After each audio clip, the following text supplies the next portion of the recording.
हिमालय के ऊंचे पहाड़ों में बर्फ से ढकी चोटियों के बीच बसा था सीतापुर गांव। यह गांव अपनी शांति के लिए जाना जाता था। हवा शुद्ध थी, लोग नेक थे, लेकिन हाल ही में सीतापुर में अजीबोगरीब चीजें हो रही थीं। चीजें अपने आप हिलने लगी। रात में फुसफुसाते हुए आवाजें आती थीं। गांव वालों ने एक बेचैन करने वाली मौजूदगी के बारे में बताया। लोगों के दिलों में डर समा गया।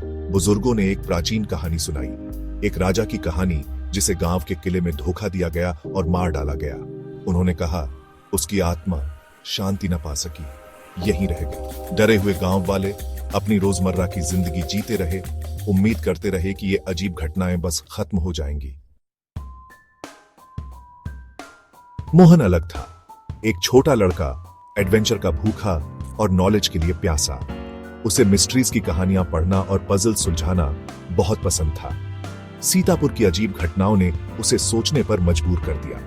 वो सिर्फ भूत प्रेत की कहानियों पर विश्वास करने से इनकार करता था। उसने सोचा, कोई लॉजिकल एक्सप्लेनेशन जरूर होगी। उसने अपने विचार अपने दोस्तों दीपक और रानी के साथ शेयर किए। पहले तो वे अननोन से डरते हुए स्केप्टिकल थे, लेकिन मोहन के इन्फेक्शियस एंथुसियाज्म ने उन्हें मना लिया। उन्होंने मिलकर सीतापुर के रहस्य को सुलझाने का फैसला किया। वे जानते थे कि उनका एडवेंचर इस सब के केंद्र से शुरू होगा, पुराने गांव के किले से। जैसे ही शाम ढली, लंबी परछाइयां पड़ने लगी, तीनों किले के पास पहुंचे। हवा भारी हो गई। क्रम्बलिंग दीवारों के बीच ठंडी हवा चलने लगी। किला जो कभी मजेस्टिक था, अब वीरान खड़ा था, समय और उपेक्षा का शिकार। धड़कते दिलों से वे अंदर गए। अचानक हवा के एक झोंके ने उनके लालटेन को बुझा दिया, उन्हें अंधेरे में डुबो दिया। फिर उन्होंने उसे सुना, एक धीमी दर्द भरी चीख। उनका खून जम गया।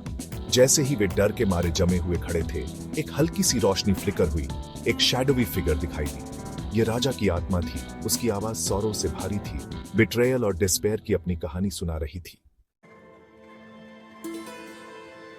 मोहन डरा हुआ होते हुए भी राजा के लिए सिंपैथी महसूस करता था। उसने महसूस किया कि आत्मा दुष्ट नहीं थी, बस अपने ग्रीफ में फंसी हुई थी। उसने मदद करने का फैसला किया।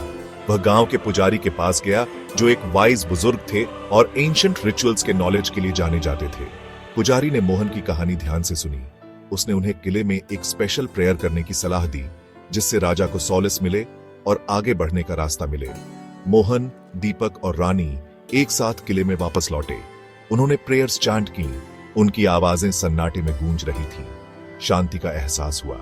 राजा की आत्मा आखिरकार अपने टॉर्मेंट से मुक्त होकर रात में गायब हो गई। सीतापुर में अजीब घटनाएं बंद हो गई। मोहन के करेज ने सभी को इंस्पायर किया। उसने अननोन का सामना किया था, वेपन्स से नहीं, बल्कि अंडरस्टैंडिंग और एम्पैथी से। उसने दिखाया कि डर एक शैडो की तरह करेज और विजडम से सामना करने पर गायब हो जाता है।